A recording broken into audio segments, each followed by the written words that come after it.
sensibilise, on éduque, et c'est comme ça que le monde se construit. Je me suis toujours méfiée de la presse qui fabrique ses propres vérités. Là, je vous prends en faux. Il n'y a jamais eu des mots d'oiseaux sortis de la fédération s'agissant de nos amis du collectif. Je veux vous dire pourquoi. La fédération de l'opposition congolaise regroupe 3 plateformes, le FROCAD, l'IDC et la composante CJ3M.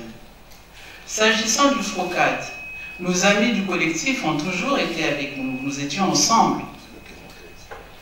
Le président Mukwege revendique même la création, donc je suis venu après, je ne veux pas me battre avec lui, vous voyez, nous sommes pour le consensus, donc je ne veux pas me battre, mais nous avons partagé le même idéal, c'est-à-dire le respect de l'ordre constitutionnel et l'alternance démocratique. Voilà la raison d'être du FROCAD. Qu'est-ce qui nous a séparés de nos frères du collectif? Ils ont été plus avisés que nous, pensait-il, je ne suis pas tout à fait d'accord avec ça, que connaissant le système mafieux du pouvoir du Brazzaville, aller à une élection, c'était peine perdue. Et que les résultats sont connus avant même qu'on aille dans les urnes. Ce faisant, ils ont pris la sage décision, pensait-il, de dire, nous, on ne va pas perdre notre temps. Nous, de notre côté, on s'est dit, bon, nous savons tout ça. Nous avons posé des préalables au gouvernement qui ne nous a même pas répondu. Hein. Mais enfin, concertation faite, nous nous sommes avisés de dire, non, il faut y aller. L'homme qui occupe le palais du peuple n'est plus aimé des Congolais. Si nous n'y allons pas, nous n'allons pas en faire la démonstration. Nous y sommes allés, à 5, nous avons signé une charte de l'opposition, et au terme de cette échéance électorale, est sorti premier de cette élection le général Jean-Marie Michel Mobutu. Ce qui fait qu'aujourd'hui, quand nous nous battons en disant « ce monsieur n'est pas légitime, il n'est plus aimé par son peuple », je ne fais même pas allusion à la chanson qu'on chantait hier, « Kuna, Kuna, Boma, Boma », je ne sais pas comment on chante ça, mais vous savez la chanter. Je ne fais même pas allusion à cette chanson. Les Congolais n'en veulent pas, ils l'ont montré. Mais comment pouvait-il asseoir cette contestation si nous ne faisions pas la preuve par l'élection qu'il n'était plus aimé? Donc nous sommes allés à cette élection. Nous avons gagné. L'opposition congolaise avait gagné. Parce que le deuxième tour devait se disputer entre le général et Guy Brice Parfait Kolela. Donc l'opposition avait gagné les élections. On est d'accord avec ça.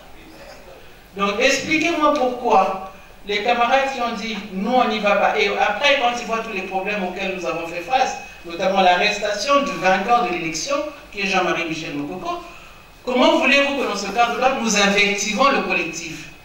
Nous leur demandons seulement, et ils ont eu cette sagesse, de dire « bon, finalement, vous n'aviez pas tellement tort parce que votre entêtement a permis de mettre à la face du monde entier que M. Sassou n'est plus aimé par son peuple. » C'est une victoire, non? Donc, je persiste, nous ne traitons jamais de mots d'oiseau entre le collectif et la fédération. Alors, nous avons, moi j'ai toujours du mal à répondre aux questions de la presse quand la presse ne fait pas le travail minimum de s'informer sur ce qui se fait dans son pays. Vous nous posez à nous, partis qui ne figurons pas sur la liste du pouvoir, ah mais est-ce que vous avez bénéficié, comment elle dit ça, de l'indulgence, c'est ça hein, le mot, de l'indulgence du ministre de l'Intérieur. Mais monsieur Dimi, revenons à vos cours de droit et de démocratie. Un parti politique est une association d'hommes et de femmes qui décident de faire un bout de chemin ensemble. Il n'y a pas besoin qu'un ministre de l'Intérieur ait l'indulgence de reconnaître son existence. Et vous savez comment on est dans le faux dans notre pays. Oh, mais c'est formidable quand même le Congo. On a commencé à nous faire une grande messe. D'abord, c'est une bonne passante. Pourtant, quand ils connaissent les adresses des uns des autres, parce que les partis ont des adresses, une bonne passante, on nous invitait, les partis, à aller écouter la communication du ministre de l'Intérieur. Non, pas. Les nôtres sont allés. Pour s'entendre dire qu'il y a 49 partis, c'est ça? 49 partis qui ont l'autorisation, qui sont légaux. Alors, quand nous prenons la loi qui est la norme, mais tout ça on changera, parce qu'on va à la rupture, moi je vous le dis, ça va changer. On ne va plus continuer comme ça. On va faire la vraie démocratie dans ce pays. On va respecter le citoyen, on va respecter les droits fondamentaux des hommes et des femmes de ce pays. On va arrêter de jouer. Mais enfin, de quel droit? Je prends le cas de mon parti, le PAST. J'ai participé au moins 3 élections, j'étais député de ma circonscription pendant 3 mandats. À un moment donné, mon parti a même reçu, à cause du nombre de ses élus, le financement de l'État. Le même État se lève un jour en disant « le MEUS n'existe pas ». Ça fait sérieux? Est-ce que c'est sérieux? Alors, nous ne sommes pas affolés outre mesure. Nous avons lu leur loi, même si elle est unique, nous avons lu leur loi. Et la loi dit que pour dissoudre ou suspendre un parti, il y a des formalités administratives, qui sont notamment la saisine par le ministre de l'Intérieur, par arrêté du parti invectivé. Nous n'avons rien eu. Donc pour moi, le MEUS existe. Et je vous invite d'ailleurs, je ne vais pas faire de ramassage de militants chez toi, mais bon, le MEUS est là, hein, ne vous inquiétez pas, venez quand vous voulez. Voilà ce que je voulais dire, monsieur Dimi. Il ne faut pas non plus, non, il ne faut pas accepter tout et n'importe quoi. Ce gouvernement est un gouvernement, quelque part, un peu de... Ah, je suis une femme, certains mots dans la bouche d'une femme. Mais enfin, vous avez compris.